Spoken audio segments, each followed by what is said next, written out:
Hello बच्चों, आप सभी लोगों का हमारे YouTube channel hyperfine physics classes में स्वागत है।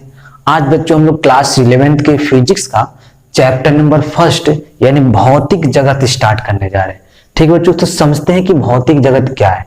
हालांकि बच्चों इस चैप्टर से आपके बोर्ड एग्जाम में प्रश्न नहीं आते हैं, लेकिन फिर भी इस चैप्टर को पढ़ना जरूरी है, क्योंकि बच्चों यह चैप्टर आपको रियलाइज कराता है कि एक्चुअल में फिजिक्स क्या है, मतलब विज्ञान क्यों पढ़ना चाहते हैं। ठीक है बच्चों, जैसा कि बच्चों आप जानते हैं कि हमारे चारों तरफ जो विश्व फैला हुआ है, इस विश्व में अनेक आश्चर्यजनक घटनाएं घटती हैं, जैसे सूर्य का पूरब में उदय होना, शाम को पश्चिम दिशा में अस्त हो जाना, इंद्रधनुष का बनना, आकाश का नीला दिखाई देना, चंद्र ग्रहण का लगना, सूर्य ग्रहण का लगना, सूर्यास्त और सूर्य के समय सूर्य का लाल दिखाई देना, चंद्रमा का विभिन्न कलाओं में होकर गति करना।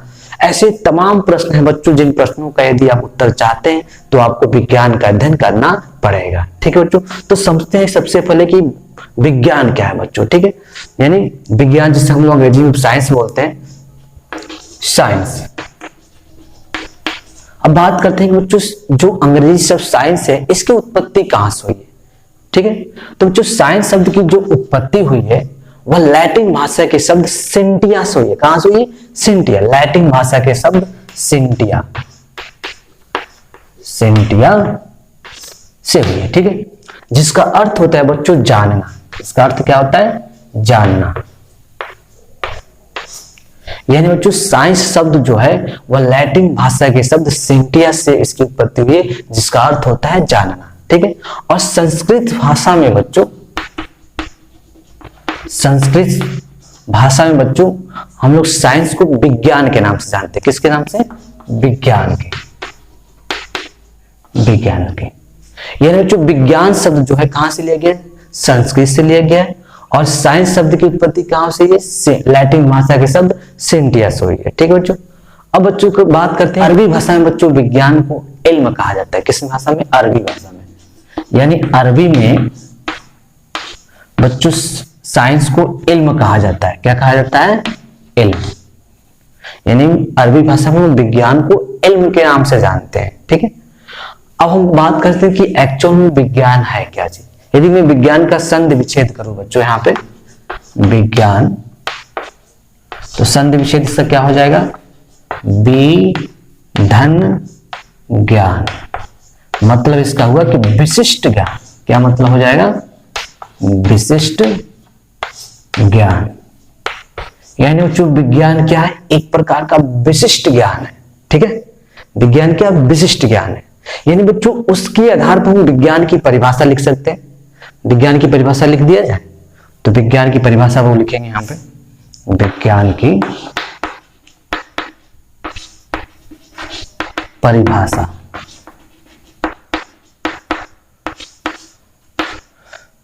तो बच्चों विज्ञान की परिभाषा हम लिख सकते हैं विभिन्न प्राकृतिक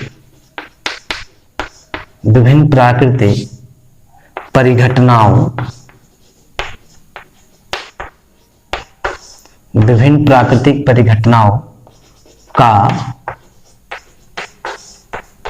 प्रायोगिक परीक्षणों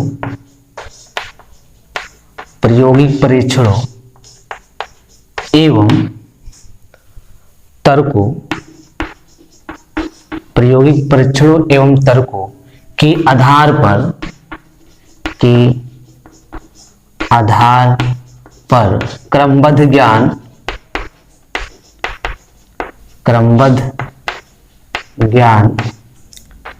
ही विज्ञान है। क्रमबद्ध ज्ञान ही विज्ञान है। यानी बच्चों हमने क्या बताया? हमने यह बताया कि विभिन्न प्राकृतिक परिघटनाओं का प्रायोगिक परीक्षणों एवं तर्कों के आधार पर क्रमबद्ध ज्ञान ही क्या है? विज्ञान। यानी बच्चों जब विज्ञान का अध्ययन करते हैं आप एक क्रमबद्ध तरीके से अध्ययन करते हैं। यदि आप विज्ञान के स्टूडेंट हैं तो आप विज्ञान का जो अध्ययन है वैज्ञानिक विधि से करेंगे, किसी भी तरीके से तो कर नहीं लेंगे। तो बात करते हैं कि वह वैज्ञानिक विधि कौन कौन सी है। ठीक है, यानी किन किन बातों को ध्यान में रखकर आप विज्ञान का अध्ययन करेंगे। ठीक है बच्चों, तो बच्चों इसकी डेफिनेशन आप वीडियो पॉज करके फटाक से नोट कर लें। ठीक है, मिटा दे से आप वीडियो पॉज करके फटाक से नोट कर लें।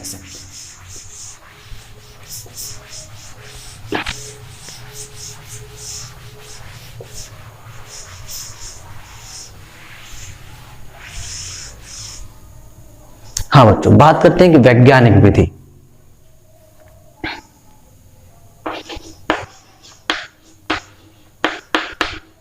वैज्ञानिक विधियां, ठीक है। जो बात करते हैं कितनी वैज्ञानिक विधियां कौन कौन सी है, जैसे पहला मान लेते हैं, ठीक है, व्यवस्थित परीक्षण। व्यवस्थित परीक्षण मतलब बच्चों जो आप एक्सपेरिमेंट कर रहे हैं उसका अरेंजमेंट कैसा है, वह बात आपको ध्यान में रखना पड़ेगा। दूसरा बच्चों प्रायोगिक नियंत्रण। प्रायोगिक नियंत्रण यानी बच्चों जो आप एक्सपेरिमेंट कर रहे हैं वह एक्सपेरिमेंट आपके कंट्रोल में हो, इन्हें की आउट ऑफ कंट्रोल है। जैसे मान लीजिए आपने मिसाइल का परीक्षण किया, वो आउट ऑफ कंट्रोल हो जाके पाकिस्तान ने फेंकी जाए, तो ऐसा नहीं होना है, ठीक है। यानी जो आप एक्सपेरिमेंट कर रहे हैं वो आपके कंट्रोल में होना चाहिए, ठीक है। तीसरा पॉइंट हमारा हो जाएगा गुणात्मक तथा मात्रात्मक विवेचना। विवेचना, ठीक है। यानी गुणात्मक तथा उसका मात्रात्मक विवेचना आपको सही सही आना चाहिए। चौथा पॉइंट बच्चों हो जाएगा गणितीय प्रतिरूपण। प्रतिरूपण यानी बच्चों उसका मैथमेटिकल एनालिसिस आपको सही सही आना चाहिए। जो गणित है ना, जो गणितीय प्रतिरूपण वो आपको सही से आना चाहिए, कैलकुलेशन सही सही आना चाहिए। पांचवा बच्चों भविष्य कथन। भविष्य कथन यानी बच्चों जो आप एक्सपेरिमेंट कर रहे हैं इन फ्यूचर में उसके क्या फायदे होंगे, क्या नुकसान होंगे, इस सभी पहलू आपको ध्यान में रखने पड़ेंगे। यानी विज्ञान का अध्ययन करना चाहते हैं तो आपको इस सभी वैज्ञानिक विधियां ध्यान में रखकर उसका अध्ययन करना पड़ेगा, ठीक है। पहला है व्यवस्थित परीक्षण, दूसरा है प्रायोगिक नियंत्रण, तीसरा है गुणात्मक तथा मात्रात्मक विवेचना, गणितीय प्रतिरूपण और भविष्य कथन। ये सभी पहलू आपको ध्यान में रखकर विज्ञान का अध्ययन करना पड़ेगा, ठीक है। तो ये तो रही बात रही विज्ञान की, ठीक है। और बात करते हैं बच्चों जो विज्ञान है, विज्ञान का कोई भी सिद्धांत अंतिम सिद्धांत नहीं होता, क्योंकि जो हम जानते हैं कि विज्ञान क्या है, गतिशील है, वह रुका हुआ नहीं है। विज्ञान क्या है बच्चों, गतिशील है। विज्ञान जो है वह गतिशील है, तो इसलिए विज्ञान की कोई भी डेफिनेशन लाइफ टाइम चलने वाली नहीं है ना। नए नए प्रयोग होंगे, उनके रिजल्ट के आधार पर पुराने जो प्रयोग उनको संशोधन करना पड़ता है। जैसे मान लीजिए एक हमारे साइंटिस्ट थे निकोलस कोपरनिकस, क्या नाम था उनका, निकोलस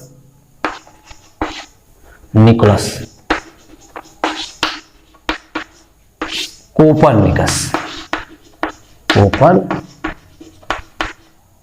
निकोलस कोपरनिकस यह एक खगोलीय साइंटिस्ट है। इन्होंने सूर्य केंद्रीय सिद्धांत दिया था। इन्होंने बताया था कि जो हमारा सोलर सिस्टम है, सोलर सिस्टम के केंद्र में हमारा सूर्य है और उसके चारों तरफ सभी ग्रह वृत्तीय कक्षाओं में चक्कर लगाते हैं।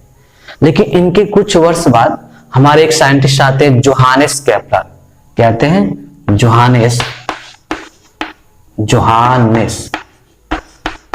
केपलर। इन्होंने भी ग्रहों की गति संबंधी नियम दिया और इन्होंने बताया कि जो हमारा सोलर सिस्टम है उसके केंद्र में सूर्य तो है, लेकिन सभी ग्रह वृत्तीय कक्षाओं में नहीं, दीर्घ वृत्ताकार कक्षाओं में घूमते हैं। यानी बच्चों जो उन्होंने नियम दिया था उस नियम में क्या करना पड़ा, इस नए नियम के आधार पर संशोधन करना पड़ा। यानी बच्चों विज्ञान का कोई भी सिद्धांत फिक्स नहीं है कि वो लाइफ टाइम चलेगा, यानी कोई भी सिद्धांत अंतिम सिद्धांत नहीं होता, ठीक है। तो ये बातें रही बच्चों विज्ञान की। अब हालांकि हमारा मेन टॉपिक भौतिकी है, क्योंकि भौतिकी का ही अध्ययन करना चाहते हैं तो विज्ञान की बात रही, ठीक है। तो बात करते हैं कि भौतिकी क्या है, ठीक है। तो समझते हैं कि भौतिकी क्या है। यानी भौतिकी जिसे हम लोग फिजिक्स बोलते हैं अंग्रेजी में, ठीक है बच्चों। फिजिक्स क्या है, फिजिक्स, व्हाट इज फिजिक्स, ठीक है। तो बात करते हैं सब सबसे पहले कि बच्चों यहाँ पे जो भौतिकी की अंग्रेजी शब्द फिजिक्स है, फिजिक्स की उत्पत्ति कहाँ से हुई है, ठीक है। तो बच्चों फिजिक्स शब्द की जो उत्पत्ति हुई है वह ग्रीक भाषा के शब्द फ्यूसिस से हुई है, जिसका अर्थ होता है प्रकृति। यानी बच्चों यहाँ पे मैं इसके डेफिनेशन बताना चाहता हूँ। चलिए यहीं पे देखिए, ये जो फिजिक्स शब्द है इसकी जो उत्पत्ति हुई है ग्रीक भाषा के शब्द फ्यूसिस से हुई है, फ्यूसिस, ठीक है बच्चों, जिसका अर्थ होता है बच्चों प्रकृति, जिसका अर्थ होता है प्रकृति, ठीक है। और संस्कृत भाषा में बच्चों प्रकृति को हम लोग भौतिक के नाम से जानते हैं, यानी संस्कृत भाषा में बच्चों प्रकृति को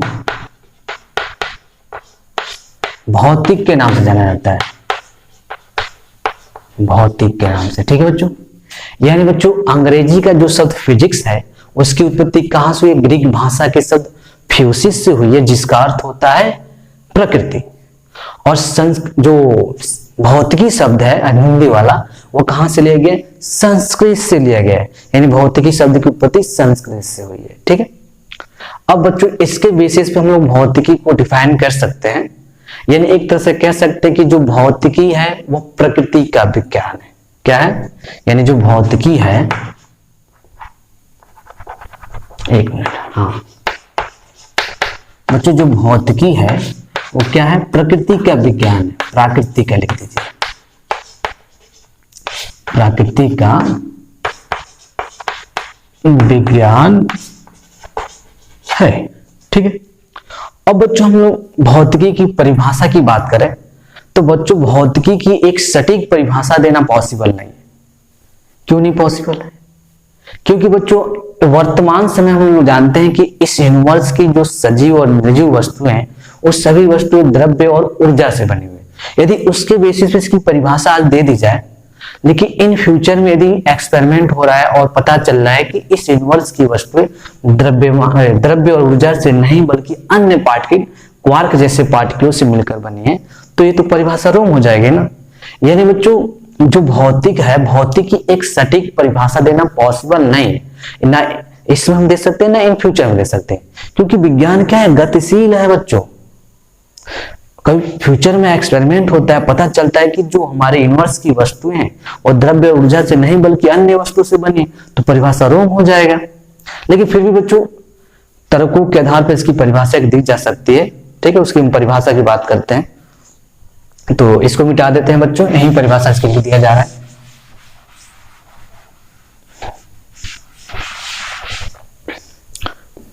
भौतिक की परिभाषा,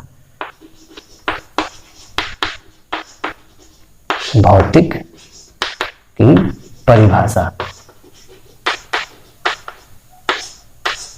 ठीक है। तो क्या हो जाएगा? भौतिक विज्ञान, हाँ देखिए, भौतिक विज्ञान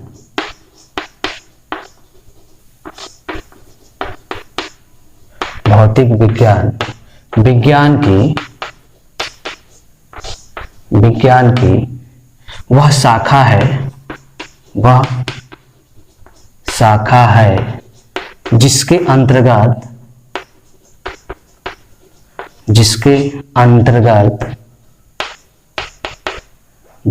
अंतर्गत क्या लिखती है?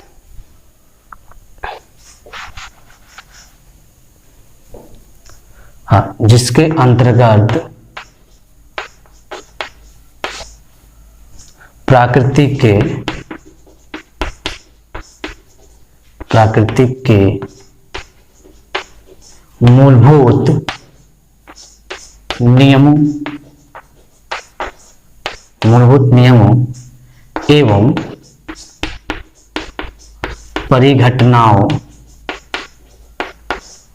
परिघटनाओं का अध्ययन किया जाता है,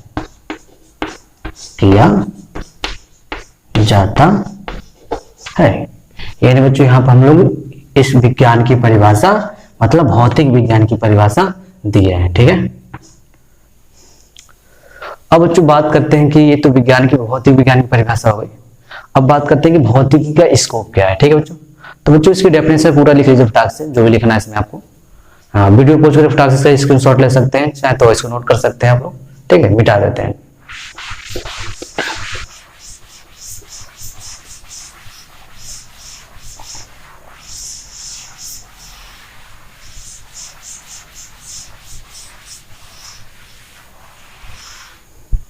हाँ बच्चों, बात करते हैं कि फिजिक्स का स्कोप क्या है ना, भौतिकी का स्कोप क्या है। तो जो अगला हेडिंग हमारा होगा वो होगा भौतिकी का क्षेत्र। भौतिकी का क्षेत्र, scope of physics. Scope of physics. समझते हैं कि इसका क्षेत्र क्या है।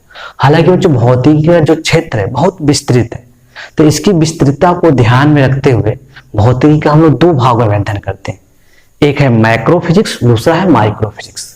यानी बच्चों भौतिकी का कार्य क्षेत्र जो है दो भागों में डिवाइड है। पहला है स्थूल भौतिकी। स्थूल भौतिकी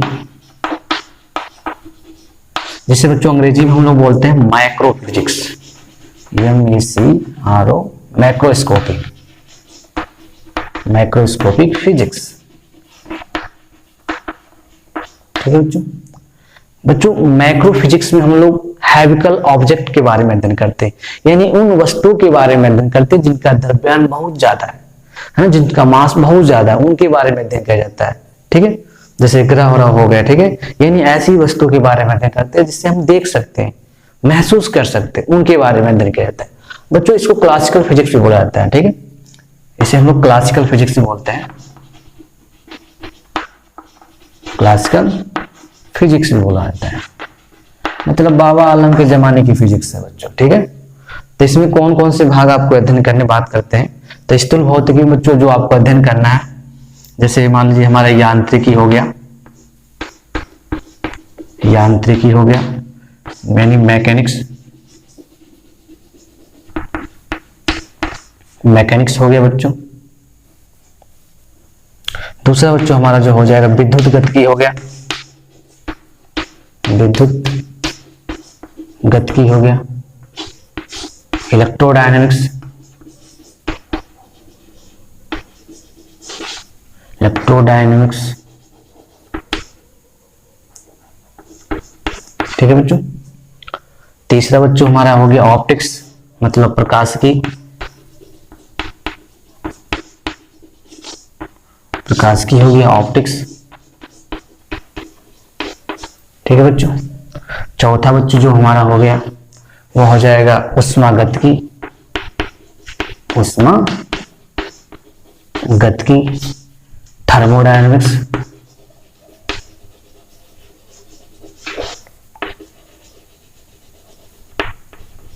थर्मोडायनेमिक्स हो गया बच्चों। यानी मैक्रो फिजिक्स में हम लोग ये सब अध्ययन करते हैं। विद्युत गतिकी हो गया, यांत्रिकी हो गया, प्रकाशिकी हो गया, उष्मागतिकी हो गया। तो बच्चों हम लोग मैक्रो फिजिक्स में यानी क्लासिकल फिजिक्स में अध्ययन करते हैं। अब बच्चों बात करते हैं माइक्रो फिजिक्स की, यानी जिसको बोला जाता है सूक्ष्म भौतिकी भी बोलते हैं हम लोग। क्या बोलते हैं हिंदी में? सूक्ष्म भौतिकी, जिसे अंग्रेजी में बोला जाता है माइक्रोस्कोपिक फिजिक्स। ठीक है बच्चों। और बच्चों इसको मॉडर्न फिजिक्स भी बोला जाता है। क्या बोलते हैं हम लोग? Modern physics.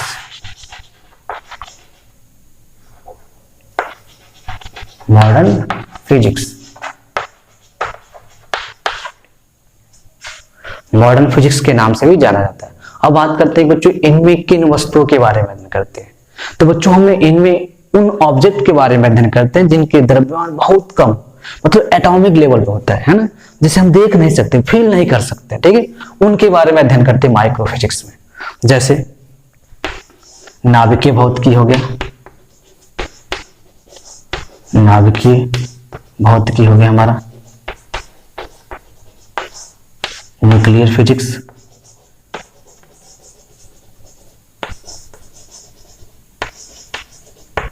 न्यूक्लियर फिजिक्स हो गया बच्चों। दूसरा बच्चों जैसे हमारा कण फिजिक्स हो गया, कण भौतिकी, भौतिकी हो गया यानी पार्टिकल फिजिक्स, पार्टिकल फिजिक्स हो गया। ठीक है बच्चों। तीसरा बच्चों मान लीजिए क्वांटम फिजिक्स हमारा हो गया, क्वांटम भौतिकी यानी क्वांटम फिजिक्स।